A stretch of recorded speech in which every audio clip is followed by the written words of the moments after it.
तर नमस्ते, आमचा डे आहे 4 आणि आम्ही पोहोचले कलंगूट बीचला. कारण की आमचा डे 4 आज लास्ट दिवस आहे. शुभ्या काही आलेला नाही कारण की आम्ही लास्ट नाईट DJ बागा बीचला फुल नाचलेलो. मग हिला म्हटलं चला आपण जाऊ फोटोशूट करून घेऊ, कारण परत फोटो व्हिडिओ काढता येत नाही. आज लास्ट डे, तुला कुठं फिरायचं आहे, कुठं जायचं आहे, आज व्हिडिओ काढायचे, फोटो काढायचे काढून घे, नंतर परत काढणं होत नाही. इथून आम्ही गेलेलो साईरत्न हॉटेलला. इथे एक नंबर जेवण, आम्ही काल रात्री पण जेवलेलो इथं आणि नाश्ता भेटलेला. आम्ही नाश्ता करूनच पंजिमला निघणार इथून. तुम्ही बघू शकता मस्त एकदम कलंगूटच्या कॉर्नरला इथे हॉटेल आहे. तिथून आम्ही गेलो पणजीला गेलो आम्ही चर्च स्ट्रीटला. एक नंबर स्पॉट होता फोटोसाठी, पण खतरनाक ऊन होतं.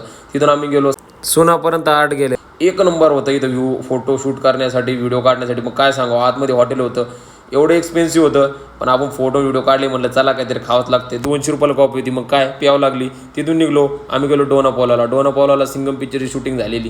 तिथं आम्ही बघितलं, पण 50 तिकीट होतं. म्हटलं काही बघण्यासारखं नाही. तिथून पण आम्ही निघलो डायरेक्ट गेलो मिरामार बीचला. शुभम आमच्यासोबत आलेला, पण त्याच्या बायकोला काहीतरी वेणी घालायची होती. मग आम्ही काय ते उपर्यंत आम्ही काढले व्हिडिओ काही व्यवस्थित आले नाही फायले टेकमध्ये. मग काय शुभमच्या याचा वेट केला, बसलो निवांत. मग काय शुभम आल्यानंतर आमचा व्हिडिओ घेतला, एक नंबर खतरनाक घेतलेला. परत त्याने हा दुसऱ्या टेकमध्ये घेतलेला, एक नंबर शूटमध्ये आलेला. मग काय बायको खुश तर आपण खुश.